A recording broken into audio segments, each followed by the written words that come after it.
তখন জিবরিল বলছেন, হাওলায়ে খুতবাও মিন উম্মতি। শোনেন আমি বলি, আপনি যে দৃশ্যটা দেখলেন, কিছু মানুষের জিহ্বা আগুনের কেচি দ্বারা কেটে দেওয়া হচ্ছে, এরা হলো আপনার উম্মতের মধ্যে বক্তাগণ। কিছু বক্তা যারা বক্তব্য দিয়ে বেড়াতো, এদেরই জিহ্বা আগুনের কেচি দ্বারা কেটে দেওয়া হচ্ছে। এটা কবরের শাস্তি। আল্লাযীনা ইয়া'মুরুনান নাস বিল বিররি, যেসব বক্তা মানুষকে ভালো কথাই বলতো, ওয়ায়ানসাউনা আনফুসাহুম, নিজেরাই সঠিক এলেম থেকে, সত্য থেকে অনেক দূরে থাকতো। ওয়াহুম ইয়াতলুনাল কিতাব, অথচ তারা কোরআন হাদিস পড়তো, কিন্তু তারা কোরআন হাদিসের ব্যাপারে গাফেল। উল্লেখিত হাদিস, রাসূল সাল্লাল্লাহু আলাইহি সাল্লাম সাহাবীদেরকে বলছেন, শোনো সাহাবীগণ, আমাকে মেরাজের রাত্রে যে ঘটনা দৃশ্য দেখানো হলো, আমি অবাক হলাম।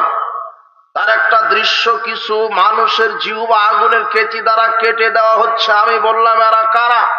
তখন আমাকে বলা হলো যে এরা হলো আপনার উম্মতের মধ্যে কিছু আলেম, কিছু বক্তা, যারা বক্তব্য দিয়ে বেড়াতো, যারা কোরআন হাদিসের সঠিক জ্ঞান রাখতো, কিন্তু সঠিকটা জাতির সামনে বলতো না। তার মানে আল্লাহ রাসূল সাল্লাল্লাহু আলাইহি ওয়াসাল্লাম এই কথা 1450 বছর পূর্বে কথা বলেছেন, যে জাতির ভিতরে কিছু প্রতারক ভণ্ড বক্তা আলেম আছে, যারা সঠিক কোরআন হাদিস জানার পরেও নিজেদের নীতি গোড়ামি জেদ টিকে রাখার কারণে রাসূলের সুন্নাহকে অবজ্ঞা করে, আর ধরে ধরে পাইকারি দরে মানুষকে কাফের ফতোয়া দেয়। বলছে যে ও কাফের, ও কাফের। বাংলাদেশে কিছু বক্তা আছে যে এদের কাছে আপনি কাফের ফ্যাক্টরি পাবেন, ডিলারশিপের হাতে নিয়েছে। এই কথা রাসূল সাল্লাল্লাহু আলাইহি ওয়াসাল্লাম 1450 বছর পূর্বে বলে গেছেন, যে এরা কোরআন সুন্নাহর জ্ঞান রাখবে, কিন্তু নিজেদের দল সংকীর্ণতা গোড়ামি জেদকে পুষিয়ে রাখার জন্য মানুষের সামনে সঠিকটা বলবে না। আবু হুরায়রা রাদিয়াল্লাহু আনহু বলেন, রাসূল সাল্লাল্লাহু আলাইহি ওয়াসাল্লাম বলেছেন, মান সুইলা আন ইলমিন, যে আলেমকে তার জানা বিষয়ে জিজ্ঞাসা করা হলো, ফাকাতামাহু, জানার পরেও, সঠিক হকটা জানার পরেও যে হকটা গোপন করে রাখলো। আল্লাহর নবী বলছেন, কোন আলেমকে যখন তার জানা বিষয়ে সত্যটা জিজ্ঞাসা করা হলো, এরপরেও সে সত্যটা জানার পরেও যে গোপন করে রাখলো, আলজামাহুল্লাহু বিলিজামি মিন নারি ইয়াউমাল কিয়ামা, আল্লাহ তাকে কিয়ামতের দিন জাহান্নামের লাগাম পরাবেন। হাদিসটা আবু দাউদের মধ্যে এসেছে।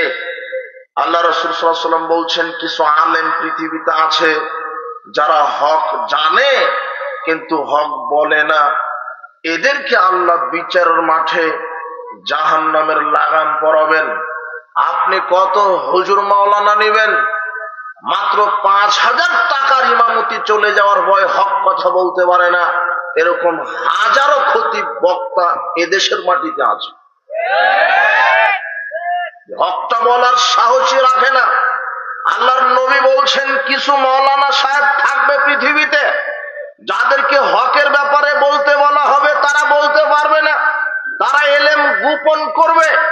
যেই বক্তা মাওলানা হক গোপন করে, জাতির সামনে বলিষ্ঠ কণ্ঠে বলতে পারে না এটা শিরক, এটা বেদাত, এটা করলে ঈমান কবুল হবে না, এটা করলে ঈমান নষ্ট হবে, এই বেদাতে আমল করলে আমল কবুল হবে না, পরিণাম জাহান্নাম হবে, এরকম ভাবে বলিষ্ঠ কণ্ঠে বক্তব্য দেয় না। অথচ হুজুর, মাওলানা, খতিব, আপনার দাওরা ফারেক সবাই জানে হাদিস, সবাই জানে হকটা, কিন্তু হকটা বলতে পারে না।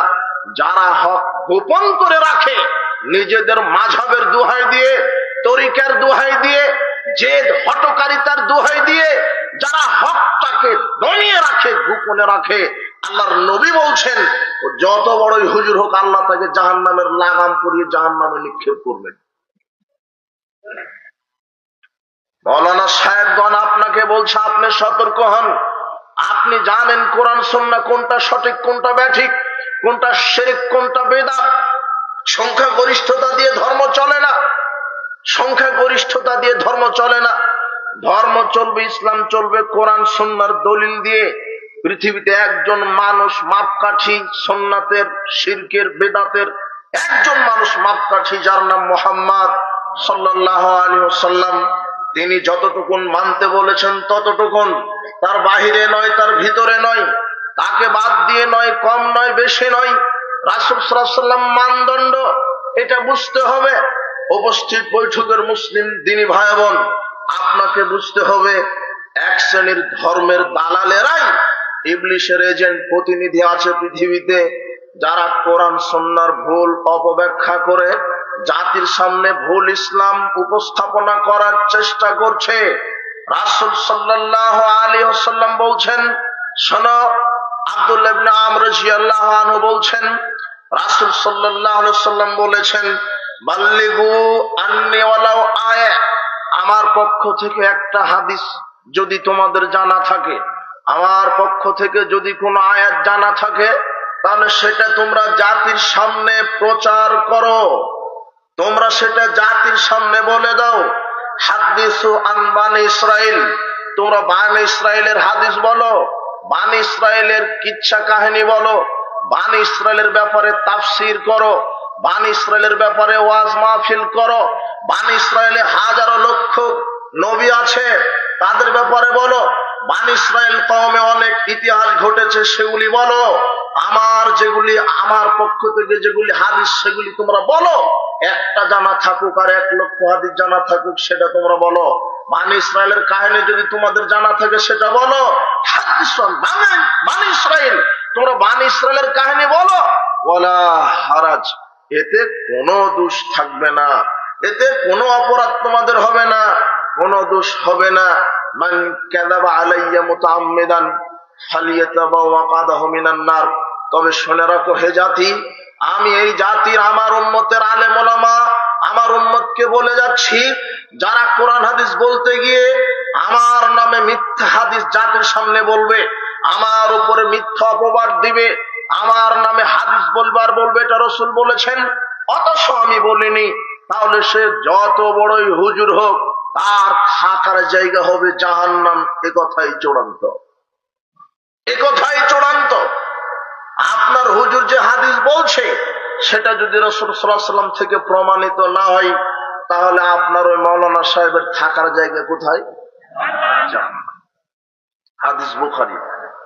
এজন্য মাওলানা সাহেব আপনি সাবধানতার সাথে জাতির সামনে বলেন, যতটুকুন সুন্নাহ প্রমাণ হয়, হাদিস দ্বারা প্রমাণ হয় ততটুকুন বলেন, অযথা জাতির সামনে মিথ্যা কথা বলেন না। রাসূল সাল্লাল্লাহু আলাইহি ওয়াসাল্লাম বলছেন, মাকুল আলাইয়া মালাম আকুল, কেউ যদি আমার নামে কোনো হাদিস বানায়, আমার নামে কোনো হাদিস বলে যেটা আমি বলিনি, ফালিয়াতাবাওয়া মাকআদাহু মিনান নার, তার থাকার জায়গা জাহান্নাম। আল্লাহর নবী বলছেন, লা তাকযিবু আলাইয়া, আমার ব্যাপারে তোমরা মিথ্যা আরোপ করো না। ফাইন্নাহু মান কাযাবা আলাইয়া ফালাইজিন নার, যে ব্যক্তি আমার উপরে মিথ্যা আরোপ করবে তার থাকার জায়গা হবে জাহান্নাম। উপস্থিত বৈঠকের মুসলিম দিনী ভাই বোন, এই সব কিছু, সব হাদিসটা আল্লাহর নবী বিশেষ করে আলেম ওলামাদের ব্যাপারেই বলেছেন, কেননা জাতির সামনে কোরআন হাদিসের নামে বক্তব্য দেয় আলেম ওলামারা। এই জন্য আলেম ওলামাদেরকে সাবধানতার সাথে কথা বলতে হবে। আল্লাহর নবী বলছেন, আল্লাহর নবী এই কথাই বলছেন, তোমরা কোরআন সুন্নাহ বলতে গিয়ে সাবধানতা অবলম্বন করো, তোমরা কোরআন সুন্নাহ বলতে গিয়ে সাবধানতা অবলম্বন করো।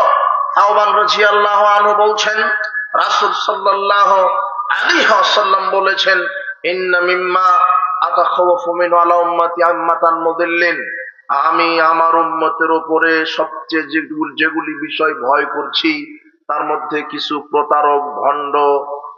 প্রতারক ভণ্ড পথভ্রষ্ট আলেমের আবির্ভাব ঘটবে, আমি তার ব্যাপারে ভয় করছি। আমি আমার উম্মতের অনেক বিষয় নিয়ে ভয় করেছি। পুরুষের উপরে সবচেয়ে ফিতনা হবে নারী, এই ব্যাপারে আমি সতর্ক করলাম।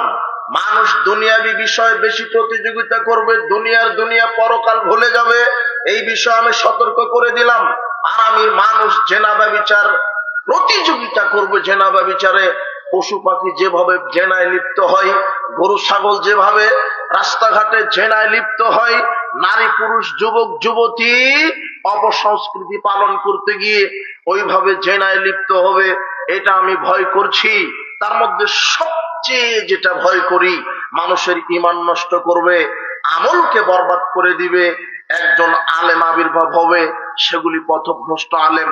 সবচেয়ে বেশি ভয় করেছেন আল্লাহর নবী তার শেষ উম্মতের উপরে, তারা হবে ভ্রান্ত আলেম। ভ্রান্ত আলেমের ব্যাপারে আল্লাহর নবী সতর্ক করেছেন। তার মানে পৃথিবীতে কিছু ভ্রান্ত আলেম আছে যারা কোরআন সুন্নাহর অপব্যাখ্যা করে নিজেদের জেদ গোলামি হঠকারিতাকে টিকিয়ে রাখতে রাসূল সাল্লাল্লাহু আলাইহি ওয়াসাল্লামের সুন্নাহকে অবজ্ঞা করছে। এই আলেমের পরিণতি বিচারের মাঠে অতীব ভয়াবহ হবে। এই আলেমের বিচারের মাঠে পরিণাম অতীব ভয়াবহ হবে। আল্লাহর নবী বলছেন, আমি আমার উম্মতের উপরে সবচেয়ে যেটা বেশি ভয় করি সেটা হবে পথভ্রষ্ট ভ্রান্ত আলেম।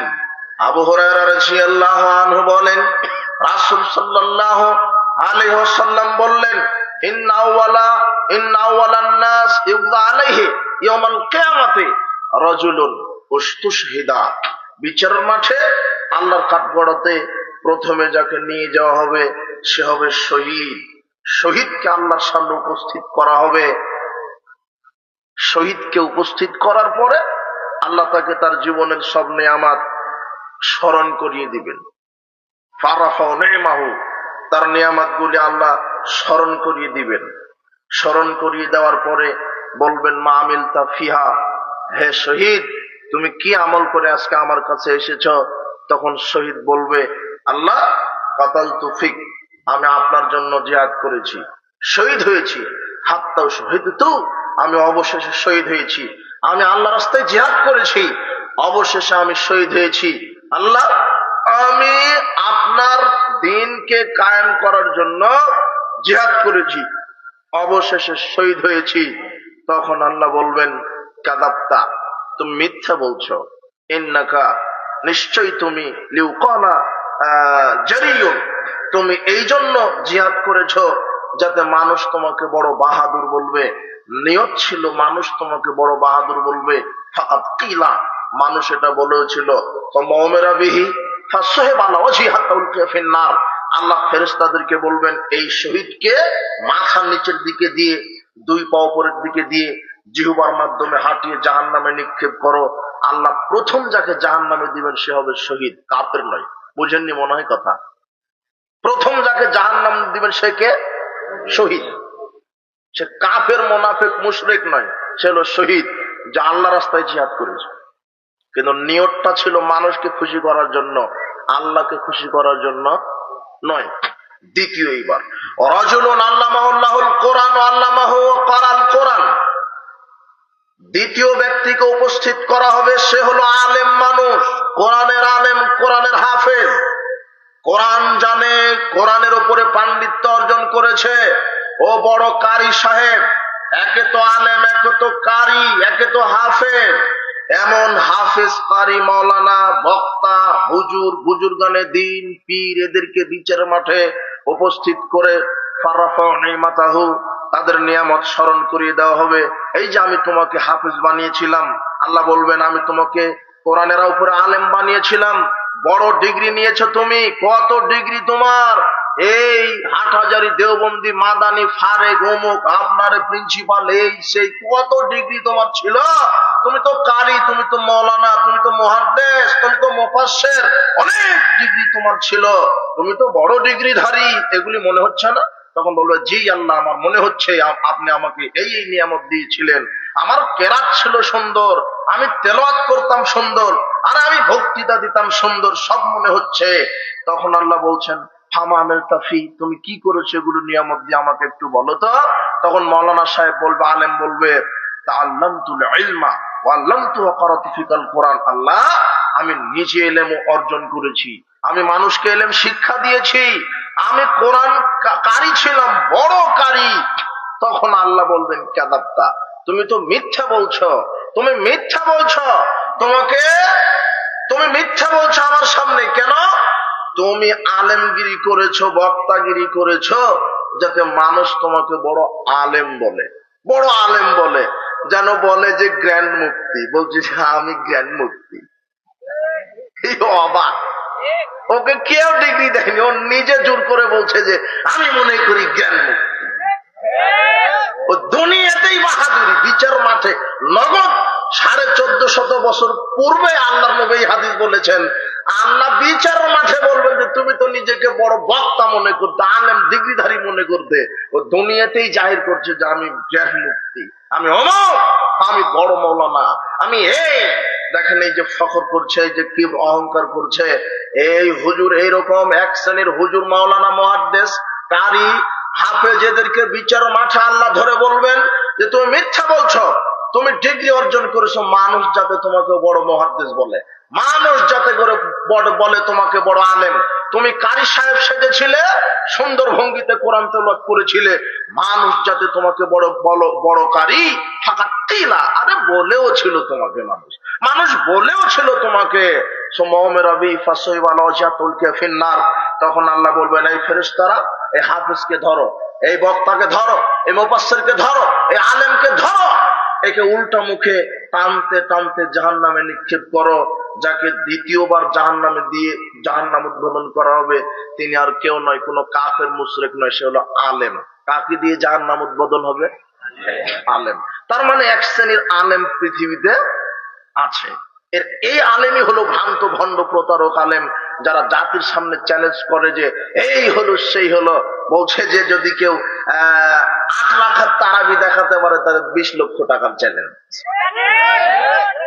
অথচ তারাবি শব্দটা হাদিসেও নেই, কোরআনেও নেই। অবাক। আবার তোমার হুজুর এত প্রতারণা দিচ্ছে, প্রতারক। ও বলছে যে 20 রাকাত তারাবি, 8 রাকাত তাহাজ্জুদ, একেবারে নগদ গাঁজাখুরি কথা। পৃথিবীর কোন হাদিসের কিতাবে নাই যে 20 রাকাত তারাবি, 8 রাকাত তাহাজ্জুদ। তোমার হুজুরকে শয়তান ওটা ওহী করে বলে দিয়েছে। শয়তান ওহী করেছে। শয়তান যে ওহী করে এটাও আল্লাহ কোরআনে বলে দিয়েছে। আপনি একটু ধৈর্য ধরেন, আপনাকে আজকে বুঝে উঠতে হবে যে বাংলাদেশের মাটিতেই হাজারো ভণ্ড প্রতারক মাওলানা আপনাকে প্রতারণা দিয়ে যাচ্ছে। আজকে এটা বুঝে উঠতে হবে যে সঠিক ইসলাম কি আর প্রতারণার শহীদ ইসলাম কি। আপনি একটু ধৈর্য ধরেন। বলছিলাম উপস্থিত বৈঠকের মুসলিম দিনী ভাই বোন, এক শ্রেণীর আলেম আছে, ভণ্ড প্রতারক আছে, আইম্মাতান মুদিল্লিন। আল্লাহর নবী বলেছেন ভ্রান্ত আলেম আমি ভয় করছি, সবচেয়ে বড় ভয় করছি ভ্রান্ত আলেম। আমি সবচেয়ে বড় ভয় করছি ভ্রান্ত আলেম, যারা জাতির সামনে প্রতারণা দিবে, প্রতারণা করবে। আর এই শ্রেণীর আলেমকে দিয়ে জাহান্নাম উদ্বোধন হবে, এই শ্রেণীর আলেমকে দিয়ে জাহান্নাম উদ্বোধন হবে। শোনেন এখন আপনার সামনে আর একটা কথা। হুযায়ফা ইবনুল ইয়ামান রাদিয়াল্লাহু আনহু বলছেন, কানান নাস ইয়াসআলুনা রাসূলুল্লাহ সাল্লাল্লাহু আলাইহি ওয়াসাল্লাম আনিল খায়র। রাসূল সাল্লাল্লাহু আলাইহি ওয়াসাল্লামের নিকটে মানুষেরা এসে শুধু কল্যাণের বক্তব্য শুনতে চাইতেন, কল্যাণ সম্পর্কে জিজ্ঞাসা করতেন। আল্লাহর নবী কি করলে জান্নাত, কি করলে ফজিলত, কি করলে এত নেকি, কি করলে ফজিলত, সবাই এরকম আমল, এরকম ফজিলতপূর্ণ জিজ্ঞাসা করতেন। কুনতু আসআলুহু আনিশ শাররি মাখাফাতা ইদরিকানে। আর আমি জিজ্ঞাসা করতাম অকল্যাণ সম্পর্কে। আল্লাহর নবী কি করলে ঈমান ভেঙে যায়, কি করলে জাহান্নাম হয়, কি করলে আমল নষ্ট হয়ে যায়, এগুলো আমাকে বলেন যাতে করে আমি সতর্ক থাকতে পারি, যাতে করে আমি সতর্কতা অবলম্বন করতে পারি। এই কথা বলার পরে আমি বললাম, আল্লাহর নবী ইন্না নাকুনু ফিল জাহিলিয়াতি, ইন্না কুন্না ফি জাহিলিয়াতিন ওয়া শাররিন। আল্লাহর নবী আমরা তো জাহেলি যুগে ছিলাম, আল্লাহর নবী আমরা তো জাহেলি যুগে ছিলাম। ফাজাআলাহু বিহাজাল খায়র, আল্লাহ আমাদেরকে কল্যাণে নিয়ে এসেছেন। আমরা জাহেলি যুগে ছিলাম, আল্লাহ আমাদেরকে কল্যাণের উপরে, কল্যাণের মধ্যে নিয়ে এসেছেন। ফাহাল বাদা হাযাল খায়র মিন শাররিন। তো এই যে কল্যাণ দিয়েছেন, এই কল্যাণের পরে কি আবার অকল্যাণ আসবে? এই যে কল্যাণ দিয়েছেন, এই কল্যাণের পরে কি অকল্যাণ আসবে? তখন তিনি বললেন হ্যাঁ। ক্বালা নাআম, তিনি বললেন হ্যাঁ, এই কল্যাণের পরে অকল্যাণ আসবে। হাল বাদা যালিকা শাররু মিন খাইরিন। তো আমি আবার দ্বিতীয়বার জিজ্ঞাসা করলাম, আল্লাহর নবী, অকল্যাণ যেটা আসবে সেই অকল্যাণের পরে কি আবার কল্যাণ আসবে? তখন আবার তিনি বলছেন হ্যাঁ আসবে। অফি দাখানন, তবে সেটা হবে ধোঁয়াটা, সেটা হবে কুয়াশাচ্ছন্ন, সেটা হবে অন্ধকারচ্ছন্ন, সেটা হবে অস্পষ্ট কল্যাণ। তখন আমি অবাক হয়ে বললাম, আল্লাহর নবী, ওমা দাখানহু, এই অস্পষ্ট ধোঁয়াটা ঘোলাটা ইসলাম কল্যাণ আবার কি? আমি তো বুঝতে পারলাম না। তখন আল্লাহর নবী বলছেন, কওমুন ইয়াহদুনা বিগাইরি হাদি। শোনো হুযায়ফা, এমন একটা সময় আসবে যেই সময়ে আমার উম্মতের মধ্যে আমার উম্মতেরা আমার তরিকা বাদ দিয়ে, আমার নীতি বাদ দিয়ে মানুষের বড় আলেম নেতা বুজুর্গের দিন তরিকায় চলবে। তারিফু মিনহুম ওয়া তুনকিরু, তাদের মধ্যে ভালো মন্দ উভয়ই থাকবে, তাদের মধ্যে ভালো মন্দ উভয়ই থাকবে। এমন একটা সময় আসবে আমার উম্মতের মধ্যে যারা আমার তরিকা, আমার মানহাজকে বাদ দিয়ে মানুষের বা বড় হুজুর, ভ্রান্ত হুজুর বা বড় আলেমের, বড় নেতার গোলামি করবে, তাদের নীতিতে চলবে। তো তাদের মধ্যে অর্ধেক ভালো অর্ধেক খারাপ থাকবে। তখন হুযায়ফা রাদিয়াল্লাহু আনহু বলছেন যে হাল বাদা যালিকাল খায়রু মিন শাররিন। তো এই যে ঘোলাটা ভালো, এই ঘোলাটা ভালোর পরে কি আবার অকল্যাণ আসবে? আবার কি অকল্যাণ আসবে? এইবারে রাসূল সাল্লাল্লাহু আলাইহি ওয়াসাল্লাম বললেন হ্যাঁ, অকল্যাণ আসবে।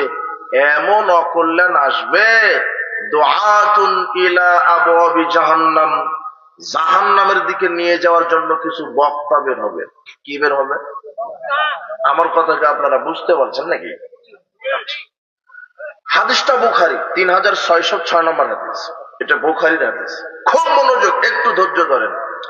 হুযায়ফা রাদিয়াল্লাহু আনহু বলছেন, ঘোলাটা ইসলামের পরে কি আবার অকল্যাণ আসবে? তখন রাসূল সাল্লাল্লাহু আলাইহি ওয়াসাল্লাম বলছেন হ্যাঁ, ঘোলাটা ইসলামের পরে আবার অকল্যাণ আসবে। তখন হুযায়ফা বলছেন, ওটা কেমন অকল্যাণ বলেন, ওটা আবার কেমন? তখন রাসূল সাল্লাল্লাহু আলাইহি ওয়াসাল্লাম বলছেন যে এমন অকল্যাণ আসবে যে জাহান্নামের দিকে নিয়ে যাওয়ার জন্য কিছু বক্তা, আলেম, খতিব, মাওলানা, হাফেজ বের হবে, দুআত, দাঈগণ বের হবে, আলেম বের হবে, বক্তা বের হবে। তখন হুযায়ফা রাদিয়াল্লাহু আনহু বলছেন, কি ব্যাপার, কেমন বক্তা মাওলানা বের হবে যে মানুষকে বক্তব্য দিয়ে জাহান্নামে নিয়ে যাবে?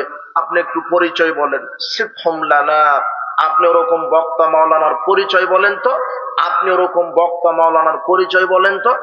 তখন আল্লাহর নবী বলছেন, হুম মিন জিলদাতিনা ইয়াতাকাল্লামুনা বিআলসিনাতিনা, আলেম তো পাগড়ি পড়াই হবে, একেবারে আল খাল্লা শরুত দেখতে হবে, বড় একেবারে বড় মুফতি মাওলানা ফারেক, একেবারে দেখতে মনে হবে মাওলানা সাহেব বক্তা, বিরাট বক্তা, দেখতে মনে হবে সুন্দর। তারা হবে মুসলিম এবং তারা বক্তব্য দিবে কোরআন হাদিস থেকেই, এবং তারা বক্তব্য দিবে কোরআন হাদিস থেকেই। মান আজাবাহুম ইলাইহা কাযাফু ফিহা, কিন্তু তাদের বক্তব্য অনুযায়ী যারা আমল করবে তারা জাহান্নামে চলে যাবে, বক্তা বক্তব্য দিয়ে জাহান্নামে চলে যাবে। হাদিস বুখারীর। রাসূল সাল্লাল্লাহু আলাইহি ওয়াসাল্লাম 1450 বছর পূর্বে বলে গেছেন যে কিছু বক্তা বের হবে, বক্তব্য দিয়ে মানুষকে জাহান্নামে নিয়ে যাবে। আবার বক্তা কোরআন হাদিস থেকেই বক্তব্য দিবে। ঘটনা কি? কি ঘটনা? কেমন বক্তা হবে? যে বক্তা কোরআন থেকে বক্তব্য দিয়ে আপনাকে জাহান্নামে নিয়ে চলে যাবে, হাদিস থেকে বক্তব্য দিয়ে আপনাকে জাহান্নামে নিয়ে চলে যাবে। শুনেন, বক্তা কোরআনের আয়াত তেলাওয়াত করবে ঠিক, কিন্তু ব্যাখ্যা করবে নিজের মতো করে। শয়তান যেভাবে বুঝাতে বলবে ওইভাবে বুঝাবে। হাদিসও পাঠ করবে ঠিক, কিন্তু হাদিসের বোঝ নিবে শয়তান যেভাবে ওহী করবে ওইভাবে, নিজের মতো করে। অথচ আমাকে কোরআন সুন্নাহ বুঝতে হবে রাসূল সাল্লাল্লাহু আলাইহি সাল্লাম যেভাবে বুঝেছেন ওইভাবে। কিভাবে বুঝতে হবে? কোরআনটা নাজিল হয়েছে রাসূল সাল্লাল্লাহু আলাইহি সাল্লামের উপরে, না আপনার ওই পীর সাহেবের উপরে? রাসূল সাল্লাল্লাহু আলাইহি সাল্লামের উপরে। তো তিনি ভালোভাবে বুঝাতে পারবেন নাকি পীর সাহেব? আর রাসূল সাল্লাল্লাহু আলাইহি সাল্লামের উপরে যখন কোরআন নাজিল হয় তখন সাহাবীদের সময় ছিল, সাহাবীদের সময় ছিল। কোরআন নাজিল হয়েছে সাহাবীদের। আপনি ভালো বুঝবেন, মানুষের ঈমানকে নষ্ট করে এরা জাহান্নামের দিকে নিয়ে যাচ্ছে, এরকম পথভ্রষ্ট আলেম থেকে আপনাকে বিরত থাকতে হবে। এরকম পথভ্রষ্ট আলেম থেকে আপনাকে বিরত থাকতে হবে। রাসূল সাল্লাল্লাহু আলাইহি সাল্লাম বলেছেন, এক শ্রেণীর বক্তা আলেম বের হবে, যারা মানুষকে বক্তব্য দিয়ে জাহান্নামে নিয়ে যাবে। এক শ্রেণীর আলেমের উপরে, বক্তার উপরে শয়তান ওহী নাজিল করে। কে ওহী নাজিল করে? শয়তান। এই বক্তব্যটা তোমাকে বুঝতে হবে, তাহলে তুমি বুঝতে পারবে যে এক শ্রেণীর প্রতারক হুজুর বক্তা বাংলাদেশে আছে। দেখো তোমাকে বুঝাই, আল্লাহ বলছেন যে এক শ্রেণীর মৌলানা থাকবে, এক শ্রেণীর হুজুর মাওলানা মুহাদ্দিস থাকবে, যাদের উপর শয়তান ওহী করবে। দেখেন আয়াত আছে সূরা আনামের, দুইটা আয়াতে এসেছে এই কথা। আনামের 112 আয়াত আর 121 আয়াত। আল্লাহ বলছেন কাযালিকা জাআলনা লিকুল্লি নাবিয়্যিন আদুওয়ান শায়াতিনাল ইনসি ওয়াল জিন। আল্লাহ বলছেন আমি এভাবেই প্রত্যেক নবীর জায়গাতে সিনেমা হচ্ছে চল ওখানে, ওই যে অমুক জায়গায় গানের আড্ডা হচ্ছে ওইখানে চল যাই, এলো মানুষ শয়তান, ওলো শয়তান, এলো নগদ মানুষ শয়তান। আর ওই যে তুমি রাত্রে শুয়ে আছো, তোমার অন্তরে ক্রমন্তনা দিচ্ছে ওই যে নারীটা খুব সুন্দর, ওকে ফোন দিয়ে বল যে অমুক পার্কে একটু ঘুরে আসি, হলো জিন শয়তান। ও বলছে যে চলো 31 নাইট পালন করি, পয়লা বৈশাখ পালন করি, হলো জিন শয়তান। আর যারা এগুলি পালন করে আর হলো শয়তানের এজেন্ট, শয়তানের গোলাম, এদের উপরে শয়তান ওহী নাজিল করে। তবে আল্লাহ সুবহানাহু ওয়া তাআলা বলছেন শোনো, আমি প্রত্যেক নবীদের উপরে শত্রু হিসেবে প্রেরণ করেছি, মানুষের মধ্য থেকে কিছু শয়তান, জিনদের মধ্য থেকে কিছু শয়তান। ইউহি বা'দুহুম ইলা বা'দিন যুখরুফাল কাওলি গুরুরা। এরা একে চমকপ্রদ কথা খরিদ করতে পারে। এই শয়তান আর শয়তানের উপরে, জিন শয়তান মানুষের উপরে এমন চমকপ্রদ ওহী খরিদ করতে পারে যে কিছু বক্তা আছে দেখবেন একেবারে চমকপ্রদ সুন্দর বক্তব্য দিয়ে, গরম বক্তব্য দিয়ে ও বেদাত প্রমাণ, ও সুন্নাহ প্রমাণ করে, অথচ আমলটা বেদাত। চমকপ্রদ, একেবারে চ্যালেঞ্জিং। কয়েকটা ইংরেজি ছেড়ে দিবে, কয়েকটা আরবি ছেড়ে দিবে, কয়েকটা ডিগ্রি বলে দিবে, এমন চমকপ্রদ একটা বাক্য খরিদ করে আপনাকে বলবে এটাই করতে হবে, অথচ তার দলিলই নেই। যুখরুফাল কাওলি গুরুরা। আল্লাহ বলে দিচ্ছেন কিছু শয়তানের এজেন্ট থাকবে যারা চমকপ্রদ কথা খরিদ করে শ্রোতাদেরকে ভ্রান্ত করে দিবে। এরপরের আয়াত সূরা আনামের 121 আয়াত খুলবেন। ওয়া ইন্নাশ শায়াতিনা লা ইউহুনা ইলা আউলিয়াইহিম লিউজাদিলুকুম। আল্লাহ বলছেন নিশ্চয় শয়তান তার প্রতিনিধির উপরে ওহী নাজিল করে, নিশ্চয় শয়তান তার প্রতিনিধির উপরে ওহী নাজিল করে, নিশ্চয় শয়তান তার এজেন্ট, তার দালাল, তার প্রতিনিধির উপরে ওহী নাজিল করে। এখন প্রশ্ন, শয়তানের দালালকে? ইবলিশের দালাল কারা? ইবলিশের প্রতিনিধি কারা? ইবলিশের চেলা কারা? আল্লাহর নবী এই কথা বলছেন, শোনো আমি বলে দিচ্ছি ইবলিশের দালাল কারা। মুসনাদ আহমদ 4131 নম্বর হাদিস। আব্দুল্লাহ ইবনে মাসউদ রাদিয়াল্লাহু আনহু বলছেন ফাত্তালানা রাসূলুল্লাহ সাল্লাল্লাহু আলাইহি ওয়াসাল্লাম খাত্তান। একদা আল্লাহর নবী আমাদের সামনে সোজা সহজ সরল রেখা দাগ টানলেন, টেনে বলছেন হাদা সাবিলুল্লাহ। এই সাহাবীগণ, এই যে সহজ যে রেখাটা, এটা হলো আল্লাহর পথ। সুম্মা খাত্তা খুতুতান আন ইয়ামিনি ওয়া শিমালিহি। এরপরে তিনি ডানে বামে অনেক বক্র রেখা টানলেন, আঁকা বাঁকা রেখা টেনে বলছেন তো বলুন, আঁকা বাঁকা পথ। ইসলামের নামে যত ভ্রান্ত মতবাদ তৈরি হয়েছে, যত আঁকা বাঁকা পথ, এগুলিতে বসে আছে আলেম রূপী শয়তান। আলেম অথচ তার হলো শয়তান। আল্লাহ রাসূল এই কথাই বুঝাতে চাচ্ছেন। সহিহ মুসলিমের 1847 নম্বর হাদিস, রাসূল সাল্লাল্লাহু আলাইহি ওয়াসাল্লাম বলছেন শোনো, কুলুবুহুম কুলুবুশ শায়াতিন ফি যুসমান ইনসিন। শোনো, কিছু আলেমকে দেখতে মনে হবে আলখাল্লা জুব্বা পরে পাগড়ি পরে খুব বড় আলেম, দেখতে মনে হবে খুব বড় মানুষ, পণ্ডিত আলেম, কিন্তু আল্লাহর নবী বলছেন তার অন্তর হবে শয়তানের। কিসের? শয়তানের। তার অন্তর হবে কিসের? শয়তানের। আল্লাহ সুবহানাহু ওয়া তাআলা বললেন শয়তান তার প্রতিনিধির উপরে ওহী নাজিল করে, আর শয়তানের প্রতিনিধি এজেন্ট হলো এক শ্রেণীর ভ্রান্ত আলেম, ভ্রান্ত হুজুর। এই পৃথিবীতে সমাজে মানুষ দুইটা পাপ করে, একটা হলো শিরকের পাপ আর একটা হলো বিদাতের পাপ। আপনি বলেন এই শিরক এবং বেদাত আবিষ্কার করেছে কোন ডাক্তার, কোন ইঞ্জিনিয়ার, কোন ভ্যান চালক? কে আবিষ্কার করেছে? হুজুর। কথা বুঝেন নেব না, হুজুরই আবিষ্কার করেছে যে কবরে সেজদা দিলে পীর সাহেব তোমার 14 গোষ্ঠী কল্যাণ করে দিবে। কবরে তোমার ওই মানত করলে তোমার বালা মুসিবত দূর হয়ে যাবে, এটা হুজুরেরই ফতোয়া। আচ্ছা, হুজুরকে বললো কে যে তুমি জনগণকে বলো যে মাজারে মানত করলে 14 গোষ্ঠী কল্যাণ পাবে? বলেন তো কে ওহী নাজিল করলো? শয়তান। এদেন শয়তানকে বলে দিল হুজুরের উপরে, ভ্রান্ত হুজুর, ভ্রান্ত আলেম, ভ্রান্ত বক্তার উপরে শয়তান ওহী নাজিল করে বলে দিল যে মাজার খানকা পূজা করো, পীরের সুপারিশ ছাড়া জান্নাত নাই, দরগা খানকায় মানত করলে বালা মুসিবত কেটে যায়। অথচ বালা মুসিবত দিতে পারে আল্লাহ, বালা মুসিবত থেকে উদ্ধার করতে পারে আল্লাহ। পীরের পড়া পানি খেলে পেটে বাচ্চা আসে, এটা শয়তান বলছে, আলেমই বলছে। এক শ্রেণীর খানকাওয়ালা, খানকার পাগড়িওয়ালা, টুপিওয়ালা, আল খাল্লা পড়া, জুব্বা আনারাই এই খানকা নামক, কবর নামক মাজার, এই শিরকের ফ্যাক্টরির মাধ্যমে এরা বাংলাদেশের হাজারো লক্ষ কোটি মুসলমানের ইমানকে চুরি করছে। এরাই হলো ইতিহাসের সবচাইতে ইন্টারন্যাশনাল বড় ইমান চুরার।